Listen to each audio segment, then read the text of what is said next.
ልጁን በቁጥጥር ስር አረገዋለሁ ችግር የለም እቺ ልጅ በህይወት አለች በህይወት የለችም የሚለውን በደንብ ጠንቅቄ አላቅም ግን ይሄ ልጅ እንግዲህ እይዘዋለሁ ችግር የለም ብሏል የመኒው ቤት ተከራይቶበት የተቀመጠው ቤት ማለት ነው እና እውነት ለመናገር ውዶቼ ይሄ ነገር በጣም ብዙ ኮተት አለው ገባችሁ ለምን ካላችሁ ወደ 15 ሴት የደላላዩ ሚስቶች ናቸው የደላላይ ሚስቶች ከዛ እየተደፈሩ እየሞቱ በወሊድ በምን ብዙ ያለቁ አሉ ሁለተኛ ደግሞ ሙተዋል ተብለው ድምጥማጣቸው ጠፍቶ ሲታመሙባቸው አውጥተው የጣሉበት አለ በሶስተኛ ደረጃ ደግሞ አስባችኋል ምን እያረጉ ነው ያሉ መሰላችሁ ሰው ካላችሁ ተሎ ትወጣላችሁ ሰው ከሌላችሁ ከዛው ትታፈናላችሁ እና ይሄ ነገር በደንብ መሰመር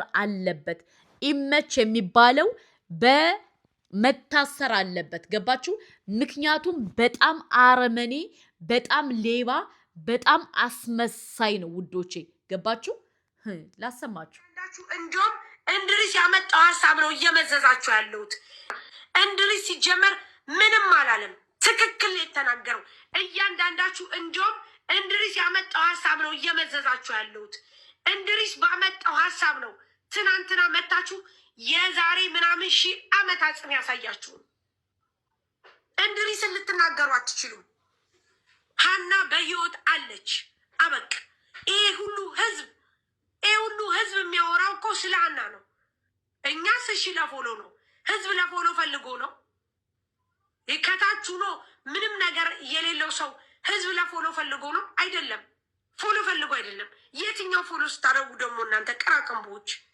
የትኛው እናንተ ከእንድሪስ ራስ ላይ ወረዱ አገር ያውሬ እኔ ቆንጆ አንድ ጊዜ ብለሽ ነው የገባሽው ይኒት ትክክል ሳርዬ እውነት ይውጣልሽ አሁን እውነቱን ተናግረሻል ችግር ደም እንደበረዶ ምድር ላይ ገገረ ሁሌም ደም አይነጥፍም በሰፈር በደጅ መስዋዕት ነውና ሰርኬ በኩል ልጅ የመጣ የሄደው ያለው የሚያልፈው ሹም መታመምክን እንጂ ፈውሰን አይሹም ለዛም ይመስለኛል ሴራ የሚሸርቡት የተወላገደ እንደው ወላይ ላዚም እንደው ይሁላችሁ ልንገራችሁ ማለት ነው እናቴን እኔ ወንድ ብሆን አሁን የሃናን እንደዚህ ያረጓችን አረመኔዎች እናቴን እኔ ከምሬ ነው የምነግራችሁ ይዤ ነበር ወላሂ ጧጧ ማረጋቸው ጧርጋቸው እኔ ብሞት አይቆጨኝም ገባችሁ የሃና ሞት በጣም ነው የሚያናድደው ወላሂ እንደ ሰው እኛ ሳናቃት እንደዚህ የተቆረቆርንላት አባቷ እናቴን እኔ አባቷ በጣም ነው ያሳዘነኝ ወላሂ በትግረኛ ለማስተርጎም ራሱ ከሀገር ሀገር እየሄደ ወላሂ በጣም ስቃይ ነው እናቴን እኔ ወላሂ በጣም ነው ያሳዘነችኝ በጣም ማለት ነው ግን አላቅም ሰው ምን እየተሰማው እንደሆነ አስባችኋል አባቷ ከሀገር አገር በትግረኛ ለማስተርጎም አላማጣ ምን እየተሰቃየ ነው አስባችኋል እዚህ ላይ ግን ወላሂ ከምሬ ነው የምነግራችሁ ለእውነት ቁሙ እኔ ብሆንስ ብላችሁ እሰቡ በተለይ ሴቶች ማለት ነው በሃና ቦታ እኔ ብደፈርስ እኔ ብሰቃይስ እኔ አቢዩዝ ቢሆንስ ብላችሁ እሰቡ ወላሂ ከምሬ ነው የምነግራችሁ የሃና ነገር ለብዙ ሴት ድምጽ ሁኑ ለራሳችሁ ድምጽ ሁኑ ለማንም ብላችሁ አይደለም ገባችሁ እኛ እንደዚህ ስንናገር አይኖ እኔ ሰሞኑን ከስንት ሰው ጋር ተጣልቻለሁ በሃና ምክንያት ከስንት ሰው ጋር ተቦላልቻለሁ ለምን እንደዚህ ብለሽ ለምን የገጠር ልጅም ቪዲዮ ተሰራበታልሽ እያሉ ማለት ነው እና ለእውነት ቁሙ ገባችሁ ለእውነት ናት ገባችሁ አባቷ እንደዛ በስተርጅና እየተንከላታ ምንድነው ያለው ልጆቹን እናንተ ተቀመጡ እኔ የመን ሂጄ ከልጄ ጋር እሞታለሁ እኔ አባቴ አፈር ልብላል ወላሂ እኔ በጣም ነው ያሳዘነኝ እናቴን አስባችኋል በገዛ ደላላይ ማለት ነው እንደዚህ ስትሆኑ በገዛ ኢትዮጵያዊ ደላላይ ማለት ነው እንደዚህ ስትደፈሩ ስትሰቃዩ እኔ አላቅም ወላሂ እኔ በጣም ያሳዘነችኝ እናቴን እኔ በህይወቴ 2 ህገወጥ መንገድ ይጃለሁ ማለት ነው ግን እኔ ወላሂ እንደዚህ አላየውም፣ እናቴን አላየውም። ግን እኔ በጣም ነው ያሳዘነችኝ። አስባችኋል? አሁን የሚሰማው መረጃ ራሱ በጣም የሚያሳዝነው እንደተደፈረች እነ የገጠር ልጅ ራሱ እየሰሙ ነበር ነው የተባለው። እና እኔ በጣም ነው ያሳዘነች የሀና ጉዳይ። ወላሂ ከምሬ ነው የምነግራችሁ። ለራሳችሁ ድምፅ ሁኑ። ገባችሁ? በተለይ በዛ መንገድ አሁን ልትሄዱ ያሰባችሁ ይህን ቪዲዮ እየሰማችሁ እያያችሁ አትሂዱ። አባቷ እየተንከላታ ነው፣ ቤተሰብ እየተንከላታ ነው። ቤተሰብ ከዛው እንዳይደማማ አርፋችሁ ተቀመጡ። እኔ የልጄን አስከሬን የመን ሂጄ አያለው ነው ያለው። ገባችሁ? እነዛኞቹ ግን በሸዋ በኩል ተጠልለው ምን አሉ? ትናንት አይታችኋል። የሚያወሩት ወሬ ራሱ ኢማጅን በጣም የሚያናድድ። ገባችሁ? ያመጡት ጸጉር እኔ እውነቱም አመናችሁም አላመናችሁም ያንን ሳይ ወላሂ በጣም ነው ያመመኝ። በጣም ነው ያሳዘነች። በጣም ነው የከፋኝ። ወላሂ ላዚ በጣም ማለት ነው እኛ እንደዚህ ይሁን ነው ማለት ነው። እኔ አላቅም። እኔ የ9 ወር ልጅ አለ ያስባችኋል። የኔ ማለት ነው አላቅም። እናቴ ትመጣለች ብሎ ህፃን እየጠበቀ እሷ የለችም። ሰው እንግዲህ በዚህ ውዝግብ ህፃኑን ማን የሚይዘው? ህፃኑን ማን ቴከር የሚያደርገው? ምክንያቱም ሁሉ ሰው ከሀና ላይ ነው ያለው ቤተሰቡ። ገባችሁ? ሞተች አልሞተች፣ ሞተች አልሞተች፣ ልጄ ሞተች ምን ተባለ ኦንላይን ላይ እያሉ ነው። አባትየው እየተሰቃየ ነው። እንዲያው ለአላህ ብላችሁ ለአላህ ብላችሁ የህግ ጠበቃዎች ለአላህ ብላችሁ ግቡበት፣ በእናታችሁ ወላይ ግቡበት። በሴት አምላክ ይሁንባችሁ። ባይዘወይ ሴት ከሌለ አገር የለም። ገባችሁ? ስለዚህ ግቡበት። ሀና በህይወት እንዳለሽ ሪሊ እኔ እርግጠኛው ልንገራችሁ። ምክንያቱም ከሚያወሩት ወሬ ሀና በህይወት አለች፣ ግን እነሱ መልቀቅ አልፈለጉም። የገጠር ልጅ ምንድን ያደረጉት? ፎሎ ስላለው 500 ሺህ ፎሎ ስላለው ተጠቀሙበት። ገባችሁ? አሁን እኔ የተረዳሁት ነገር ምንድን ነው? የገጠር ልጅ ፎሎ ስላለው ተጠቅመውበታል። ስለዚህ ሁላችሁም ድምፅ ሆኗት። በአላህ በጣም ነው የምታሳዝን። በጣም ነው የምታሳዝን። እኔ ብሆን ብላችሁ ሰሙ። ገባችሁ? እኔ ከዛ ቦታ ብደፈር፣ እኔ እዛ ቦታ ብሰቃይ፣ እኔ ከዛ ቦታ እንደሷ ብሆን ብላችሁ ሰሙ። ገባችሁ? እሷ ሞተችም አለችም አላሁ አለም። ገባችሁ? ግን ቤተሰቦቿ ሞቱ። አባት በስተርጅና እየተንከላታ ነው። ገባችሁ? አባት በስተርጅና እየተሰቃየ ነው። ሁለተኛ ደግሞ አላማጣ ሂዶ ትግረኛ ስለማይችል አስባችሁታል? የታላችሁ የኛ ልጆች?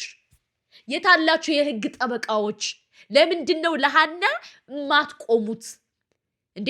የተማራችሁት ለማን ነው? ህዝብን ለማገልገል ከሆነ እኮ ሀና እኮ አንዲት ኢትዮጵያዊ ናት አይደለ? ለምንድን ነው ጠበቃዎች ዝም ያላችሁ? ለምንድን ነው አብይ አህመድ ዝም ያልከው? እዚህ ጋር አንድ ኢትዮጵያዊ የሆነ ነገር ቢሆን እኮ ኃላፊነት አንተ ነው አይደል የተሰጠው? ኃላፊነት ተሰጥቶ እስከወጣህ ድረስ ግዴታ የሁሉንም ማህበረሰብና ብሔረሰብ ማስከበር አለብህ። ስለዚህ ለሀና ጉዳይ ለምንድን ነው የመንግስት ባለስልጣኖች የማትገቡበት? ለምንድን ነው ይህ ነገር ሀቁ እንዲወጣ የማታረጉ? ለምንድን ነው ተክላ የሚባለውን ደላላይ አፍንጫውን ይዛችሁ በኢትዮጵያ ለምንድን ነው የማይያዝልን? ለምንድን ነው የማይጠየቅልን? እኛ ሴቶች ኢትዮጵያዊ አይደለንም ወይ ደግሞ ኢትዮጵያዊ አይደላችሁም በሉንና ተስፋ ቆርጠን ሀገራችን እንፈልግ። እሴት ያላማከለሽ ኢትዮጵያ አለች? እሴት ነው። በአሁኑ ሰዓት እኮ ይውላችሁ ልንገራችሁ፣ እዚህ አሁን እኩልነት ከሚባሉት አገሮች ሴቶች ከሁሉ ቦታ ይሳተፋሉ። ገባችሁ?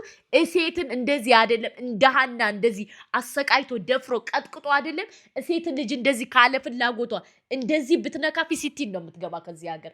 ለምንድን ነው አገራችን ላይ ህግ የማይሻሻለው? ለምን እስከ መቼ እናልቅስ? እስከ መቼ እንዘን? እስከ መቼ አንጀታችን ይቃጠል? እስከ መቼ አቢውዝ እንሁን? እስከ መቼ እንደፈር? ለዛውም እኮ የምንደፈረው እኮ በገዛ ደላላይ ኢትዮጵያ ወንድሞቻችን ነው። በገዛ ምክንያቱም በብሔር ተከፋፍለናል፣ በጎጥ ተከፋፍለናል፣ በምን ተከፋፍለናል። በተለይ አብዛኛው የሚበደለው የአማራ ብሔር ነው። ለምን እንዴ? እንዲያው ይሄ ነገር እስከ መቼ ነው የሚበቃው? ገባችሁ? ለምንድን ነው ዝም የምትሉ? ለምንድን ነው የማትናገሩ? ለምንድን ነው ወጣችሁ ይህን ነገር የማታወግዙ? እስከ መቼ ነው ይህ ነገር የሚፈጠረው? መሆን የለበትም። ወጣት ይትራፍ ለምንድን ነው የማትሉት? እንዴ በስተርጅና አባት እየተንከላታ ከዛ እያረገ እነሱ ግን በሰፈር መሸፈን ስለፈለጉ የሸዋ ሰው ለሸዋ ሰው ነው የሚያገባው አሉ። ለምን? በሰፈር በጎጥ መሸፈን ስለፈለጉ የሚሄዱበት ቦታ ስለሌለ። ገባችሁ? ስለዚህ ሴት የሆናችሁ በሙሉ ወላሂ ይመለከታችኋል። አላህ ሸሂዴ ነው።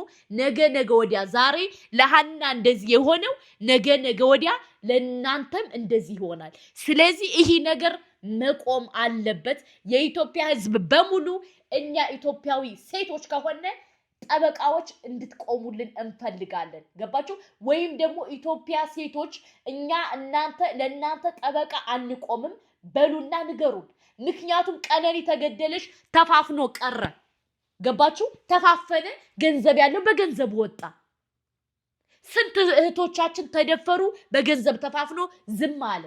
የእህታችን የህፃን የ7 ዓመቷ ልጅ እግረኛው ሚዲያ አበላሸባት፣ ዝም ተባለ። አሁን ደግሞ የሃና ጉዳይ ደግሞ አስባችኋል? የገጠር ልጅ ራሱ እስከዛሬ ደብቆ ነበር። እዚህ ጋር እንደተደበደበች እዚህ ጋር እንትን እንዳለች አልተናገረም። ዛሬ ግን ቅድም ጥፍርቅ አድርጎ ሲያዝ እንደገና ተናገረ። እስከዛሬ ለምንድን ነው ያልተናገረው? አጠያየቃችሁ ስለሚደብር አለ። አያችሁ? እና እህቶቼ ከብሬንም ነግራችሁ ወላሂ ድምፅ ስትሆኑ ለሃና ብላችሁ አይደለም ለራሳችሁ ብላችሁ ስለሆነ ይህን ነገር በደንብ ድምፁ ነው። ገባችሁ? አባት እየተንከላታ ነው። በበረሃ እየሄደ ነው። ገባችሁ? አሁን እና እሱ ግን ሰው እንዳታዳሙ፣ ሰው እንደዚህ እንዳትሉ፣ ሰው እንዳይበል። ምክንያቱም የሃና ጉዳይ የኢትዮጵያዊ ጉዳይ ስለሆነ እነሱ ማሸነፍ ስለማይችሉ ተክላ የሚባለው አረመኔ ደፋሪ ተይዞ በኢትዮጵያ ሕግ መሰረት እንዲጠየቅልን እንፈልጋለን። በተለይ ሴቶች ወላሂ ለኔ ብለሽ አዳሜ ድምጹኝ። ነገ ወዲያ ለኔ ብለሽ እሰቢ፣ ለኔ ብለሽ አልቅሽ፣ ለኔ ብለሽ ካሁኑ ጀምረሽ ድምጹኝ። ገባችሁ? እኔ ከዚህ በኋላ ሴትን ልጅ የሚነካ ወንድ ማየት አልፈልግም። ሴትን ልጅ አቢዩዝ የሚያደርግ ወንድ ማየት አልፈልግም። በቃ የተደፈርንበት የተሰቃየንበት ብዙ እናቶቻችን ዋጋ የከፈሉበት ዘመን አብቅቷል እያላችሁ ሁላችሁም ለራሳችሁ ስትሉ ጩሁ። ገባችሁ? ምክንያቱም የሚደረገው ነገር የሰብአዊ ጥሰት የታላችሁ ተማርን፣ ተመራመርን፣ ዲግሪ ያዝነ፣ ዲፕሎማ ያዝነ፣ ተመረቅነ ትላላችሁ። የታላችሁ ጠበቃዎች? የታላችሁ የህግ ባለሙያዎች? በዚህ ደረጃ ሰው እየተባላ እያያችሁ የእናንተ ዲግሪና ዲፕሎማ ምንድን ነው የሚረባው? ምክንያቱም ሰውነትን አስቀድሙ። ገባችሁ? ሰውነትን እስካላስቀደማችሁ ድረስ በጣም ከባድ ነው። በጣም ማለት ነው። በሁለተኛ ደረጃ ደግሞ ውዶቼ በሁለተኛ ደረጃ ደግሞ የሚደረገው ነገር በጣም ነው የሚያስጠላው፣ በጣም ነው የሚዘገንነው፣ በጣም ነው የሚያመው፣ በጣም ነው የሚሰቀጥጠው። ገባችሁ? ሴት የሆናችሁ ሰው በሙሉ ይመለከታችኋል። ድምፁ ነው። ገባችሁ? ለሃና ብላችሁ አይደለም ባይዘው ድምፅ የምትሆኑ ለራሳችሁ ብላችሁ ነው ድምፅ የምትሆኑት፣ ለሃና አይደለም። እኔ ድምፅ ስሆን ለሃና ብዬ አይደለም ለራሴ ብዬ ነው። ሴት እህቶቻችን ፕሊስ ይህን ቪዲዮ ሰብስክራይብ አድርጋችሁ ለጠበቃዎች እንድታደርሱልኝ እንፈልጋለሁ። ገባችሁ? ሴትን ያማከለሽ ኢትዮጵያ ካለሽ መደፈር ይብቃን፣ ጆኖሳይድ ይብቃን፣ በወንድሞቻችን መሰቃየት ይብቃን። እህቶቼ ማለት ነው። በወንድሞቻችን በአረመኔ ወንድሞቻችን መደፈር ይብቃን። ፍትህ ለሃና እያላችሁ ሶሻል ሚዲያውን አጨናንቁት። ምክንያቱም ለምንም ብላችሁ አይደለም፣ ለራሳችሁ ለነብሳችሁ ብላችሁ ነው። ገባችሁ? እነዚህ አረመኔ ሰዎች ተይዘው በኢትዮጵያ ሕዝብ ፊት እንዲፈረድባቸውና እንዲታሰሩ አይደለም፣ የቁም ስቃይ እንዲያዩ እንፈልጋለን። ገባችሁ? ዛሬ ሃና ስትቀዳ አየዋውን ቪዲዮ አየው ውዶቼ። ማናቱ ምንድነው? እች ልጅ ተገላለች ተባለ፣ ተሰራባት ቪዲዮ ዝም ተባለ። ከዛ ዝም ምንም እንደዚህ ይሆናል ብሎ አላሰቡትም። ገባችሁ? አሁን እንድሪስን እያስፈራሩ ነው፣ ሸሙልጭን እያስፈራሩ ነው። በሸዋ መሀል እናንተ ምን አገባችሁ? ምን እንደዚህ ያላችሁ? ምክንያቱም ወደ ጎጥ ገቡ። ስለዚህ ይሄ ነገር እንዲቆም እንፈልጋለን። ጠበቃዎች ካላችሁ ይህ ቪዲዮ በቲክቶክ በሁሉ ቦታ ቆራርጣችሁ ለኢትዮጵያ ሕዝብ አሰሙልኝ። ለአላህ ብላችሁ ብቻ አላቅም።